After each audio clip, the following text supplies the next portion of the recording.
இயக்குனருமான திரு பாக்யராஜ் அவர்கள் இன்னைக்கு காலமாக இருக்காரு. என்னால முடிஞ்சா என்னோட வாழ்க்கையில இன்னும் ஒரு 10 வருஷம் எடுத்து எங்க அப்பாவுக்கு நான் கொடுக்கணும்னு நினைக்கிறேன். திடீர்னு ஏற்பட்ட மாரடைப்பால அவருடைய உயிர் பிரிந்ததா சொல்லப்படுது.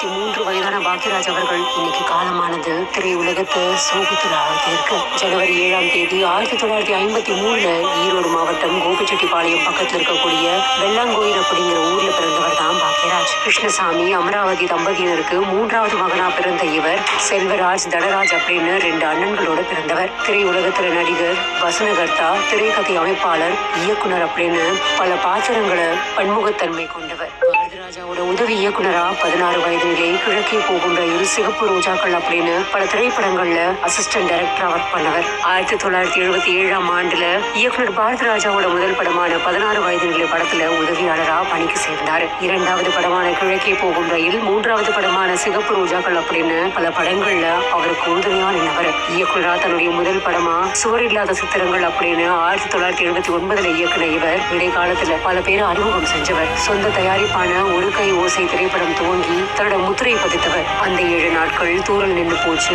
டார்லிங் டார்லிங், முந்தானை முடிச்சு, இப்படி பல படங்கள் அவருடைய இயக்கத்துக்கு பெரிய சான்று. தன்னோடு நடிச்ச பூர்ணிமா அவர்களை திருமணம் செஞ்சு நல்ல குடும்ப வாழ்க்கையை ஆரம்பிச்சு ஒரு மகன் மற்றும் மகளை பெற்றெடுத்து அவங்களையும் சினிமா துறையில கால் பதிக்க வைத்தவர். ரீசெண்டா பாரதிராஜாவுடைய இறப்புக்கும் இறுகிய முகத்தோடு கலங்கிய மனதோடு வந்த இவர் இன்னைக்கு நம்ம கூட இல்ல அப்படிங்கிறது பெருத்த சோகத்தை ஏற்படுத்தி